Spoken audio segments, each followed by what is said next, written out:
শুধুমাত্র খাদ্য অভ্যাস, জীবনযাত্রার মান এবং যোগব্যায়ামের মাধ্যমে জটিল রোগীরও রোগ মুক্তি করা সম্ভব, যা বাইজিদ সাহেবের জীবনে ঘটছে।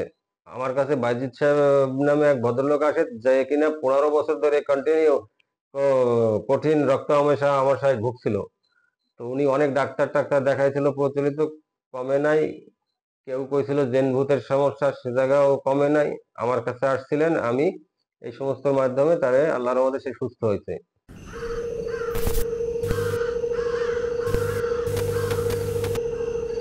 আগে আমার দোকানে এত কাস্টমার ছিল, খাওয়ারও সময় পেতাম না ভাই। আর এখন একটা মাছেও পড়ে না। দীর্ঘ পরীক্ষা নিরীক্ষার পর ডাক্তাররা ঘোষণা দেন মিসেস নাসিমাকে মাইস্তেনিয়া গ্রাভিসের যন্ত্রণায় ভুগে জীবনের বাকি অংশ কাটাতে হবে। কিন্তু শরীরে জমে থাকা কালো জাদুর প্রভাব থেকে মুক্ত হবার পর তিনি সুস্থ হয়ে যান। আমরা স্বামী স্ত্রী উভয়ই দাম্পত্য জীবনে খুবই সুখী ছিলাম, কিন্তু বছর খানেক হচ্ছে আমরা একে অপরকে সহ্যই করতে পারছি না, অথচ আমরা নিজেদের মধ্যে কোনো দোষ ত্রুটি খুঁজে পাই না।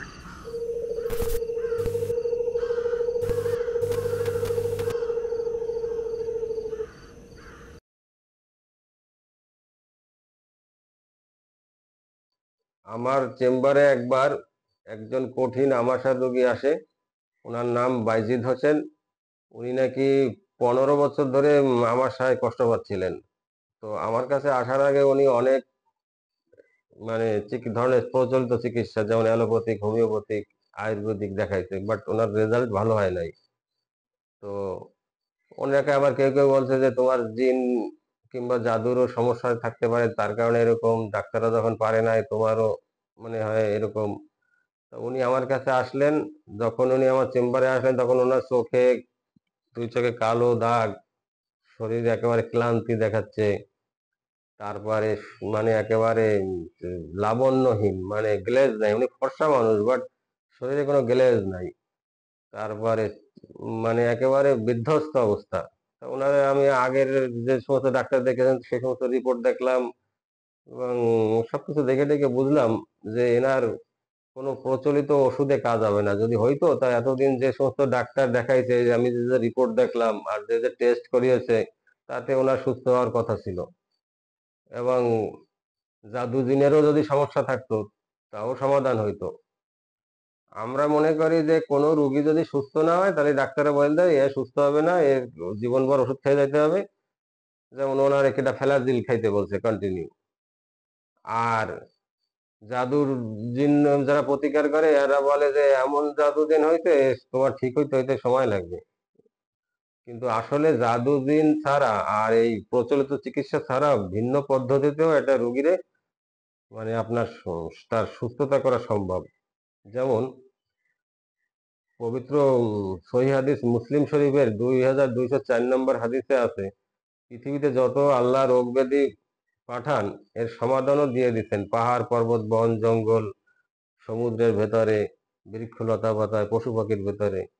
তো এগুলো আল্লাহ কেউ গালে উঠাই দেবে না।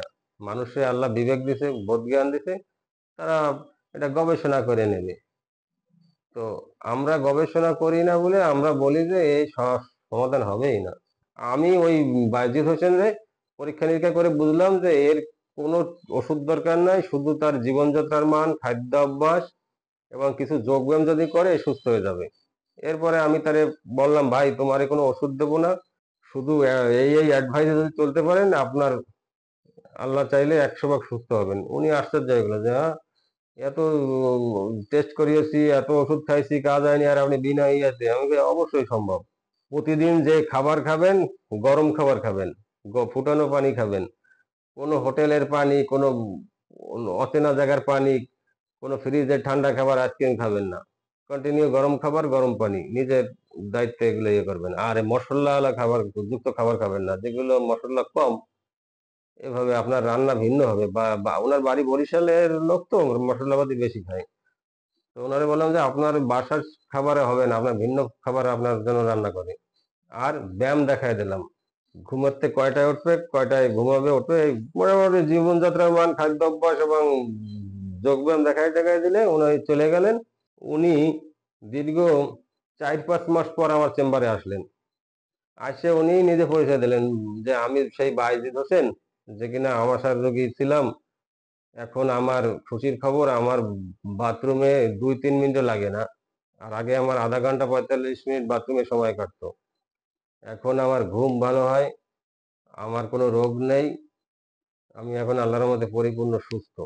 তো এই বলার পরে আমি খুব খুশি হইলাম যে যেখানে ডাক্তার, প্রচলিত ডাক্তার এবং এই জেন ভূতের যারা উম, যে কবিরাজ, যারা বলে দিল যে তুমি আর কোনোদিন সুস্থ হবে না, সে আল্লাহর রহমতে শুধু এইটুকের কারণে সুস্থ হয়েছে, একটা মস্ত বড় খুশি ও আনন্দের সংবাদ আমার জন্য। আমি ওনার খুশিতে জড়ায় ধরলাম আর আল্লাহর কাছে শুকর আদায় করলাম যে আল্লাহ, তোমার নবীর মাধ্যমে যে তুমি হাদিসটা ইয়ে করে দিছো, সেটাই তো সত্য, তা প্রমাণিত হইলো। তো আমি আপনাদের সবাইকে বলবো যে আমরা খাদ্য অভ্যাস, জীবনযাত্রার মান এবং যদি আমরা প্রতিদিন কিছু এক্সারসাইজ করি, আসলে কোনো রোগই থাকবে না। আপনি আজীবন সুস্থ থাকতে পারবেন, কিন্তু আমরা এই অভ্যাস মানি না, যার কারণে আমরা অসুস্থ হয়ে পড়ি।